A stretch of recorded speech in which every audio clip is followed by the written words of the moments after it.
ये हमारे भोले बाबा हैं। आज हम आपको इन्हीं के ऊपर एक आधारित कथा सुनाते हैं। बहुत समय की बात है, एक साहूकार था और वो बहुत ही पैसे वाला था, अमीर था, लेकिन फिर भी वह दुखी रहता था। रात और दिन भगवान भोले बाबा के चरणों में पूजा अर्चना कथा कीर्तन किया करता था। एक दिन क्या होता है कि महादेव पार्वती जी ऊपर चौपड़ सार खेल रहे थे और वो नीचे अपने भगवान की पूजा अर्चना कर रहा था। तो पार्वती जी कहने लगी कि भोले बाबा, ये आपका कितना बड़ा भक्त है और आप इसको किस चीज़ का दुख है और इसको जो भी चाहिए वो आप इसको क्यों नहीं देते।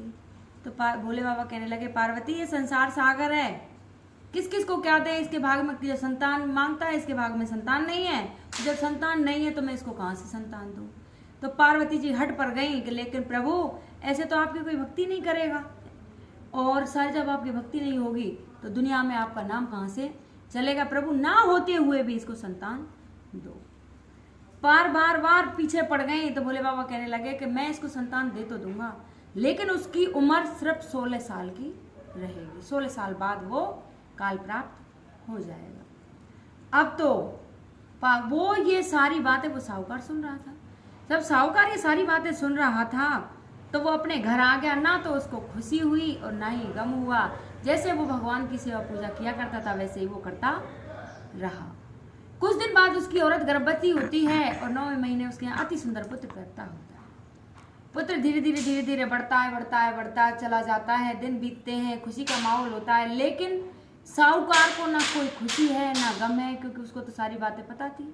लेकिन उसने अपनी औरत से, घरवाली से वो सारी बातें छुपाई। जब लड़का 15 साल का हो जाता है तो उसकी माँ कहती है कि हम अपने बेटे की शादी कर दें। तो वो बोला कि नहीं, अभी हम अपनी बेटी की शादी नहीं करेंगे, जब तक हमारा बेटा 16 साल का नहीं होगा अभी हम इसको काशी में पढ़ने के लिए भेजेंगे। तो वो क्या करते हैं कि अपने जो साला था, लड़के का मामा लगता था और उसकी घरवाली का भाई था, उसको बुला लेते हैं और बहुत सारा उसको धन देते हैं और कहता है कि देखो जहाँ भी जाए वहीं पूजा अर्चना करते हुए यज्ञ करना, कुंवारी कन्याओं की शादी करना, जहाँ कुआं नहीं है वहाँ कुआं बनवाना, जहाँ बाबरी नहीं है वहाँ बाबरी बनवाना, तालाब प्याऊ, भूखों को भोजन कराना, भंडारे लगाते हुए और ऐसे करके चले जाना और इसको काशी जी पढ़ा के ले आओ। तो दोनों मामा भांजे बहुत सारा धन लेके और चल दिए। रास्ते में एक नगर पड़ता है, वहाँ एक राजा की लड़की की शादी थी। अब राजा की लड़की की शादी थी, जिस वर पक्ष से वो लड़का आया था शादी के लिए वो एक आंख से काना था। वहीं वो बारात ठहरी हुई थी, वहीं वो दोनों मामा भांजे ठहरे हुए थे। तो उस बड़े पुत्र को, सुंदर पुत्र को देखकर वो बोले, जो बर पक्ष के लोग थे, कि ऐसा करें कि हमारा लड़का तो काना है, कहीं बेटी वालों को पता चल गया तो ऐसा होगा बारात वापस ना चली जाए, तो ऐसा है बारोटी खेत का काम इसी से करवा ले। तो उसके मामा को कहा कि हम आपको धन देंगे और आप अपने लड़के से हमारे ये काम करवा दो। तो उसने कहा कोई बात नहीं, उसका मामा राजी हो गया। मामा राजी होने के बाद क्या होता है कि बारोटी का सारा काम विधिवत निबट जाता है। अब सब कुछ हो गया। अब तो वो लड़का जो था फिर अपने स्थान पर आ गया। अब जो बरपक्ष के बोले कि ये सब तो हो गया, ऐसा ना हो फेरे पे भी अगर पता लग गया एक आंख से काना है तो फिर बारात वापस चली जाएगी, इसे तो फेरे आदि का काम इसी से करा लें, दुल्हन को विदा करके हम ले जाएंगे। अब वो फेरों का भी सारा काम उस लड़के से करवा दिया।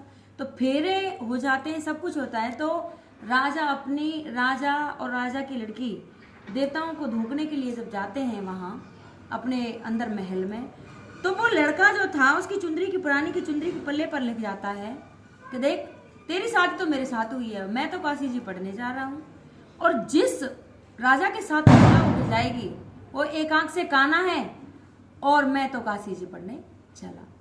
अब वो लड़का अच्छा कहा, वो तो काशी जी पढ़ने चले गए। अब लड़की विदा होने लगी, जैसी रोती है मुंह पहुंचती है अपनी चुंदरी के पल्ले पर लिखा देखती है, अपने पिता को बुलाती है कि पिताजी मेरी शादी इसके साथ नहीं हुई, मेरी शादी जिसके साथ हुई थी वो तो काशी जी पढ़ने गया, ये तो दूसरा है और आप देख लो ये तो आंख से काना है।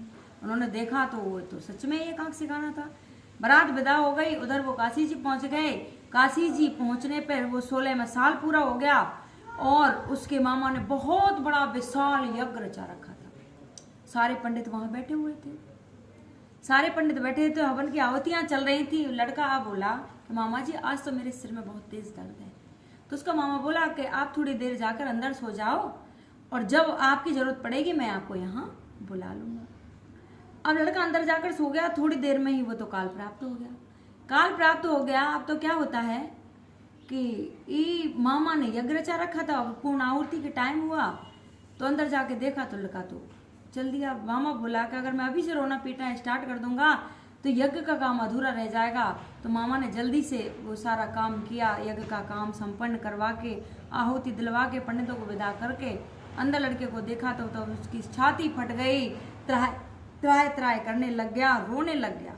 उसकी इतनी करुणा भई आवाज, रोना शुरू किया कि उधर से फिर महादेव पार्वती जी, वो तो वहां घूमते रहते काशी जी में, फिर हमारे पार्वती जी निकले। तो पार्वती जी देखने लगी, सुनने लगी कि महाराज ये बोले बाबा ये कितनी करुणामयी वही आवाज है और कितने अधीरता से कोई रो रहा है, एक बार चल के देखते हैं। तो महादेव जी बोले कि संसार सागर है, कोई मरता है कोई जीता है, पार्वती जी चलो, जैसा कोई कर्म करता है वैसा फल पाता है, आप चलो, क्या करोगी? कि नहीं मैं तो जाऊंगी। हट पड़ गई पार्वती जी और आ गई वहां देखने के लिए। अब जैसे ही वहां पहुंचे तो वो तो पार्वती जी अधीर हो गई और कहने लगी कि ये तो वही साहूकार का लड़का है महाराज, इसके माता पिता तो खत्म हो लेंगे, एक जान के साथ 3-3 जाने जाएंगी, महाराज इसको तो जीवन दान दे दीजिए।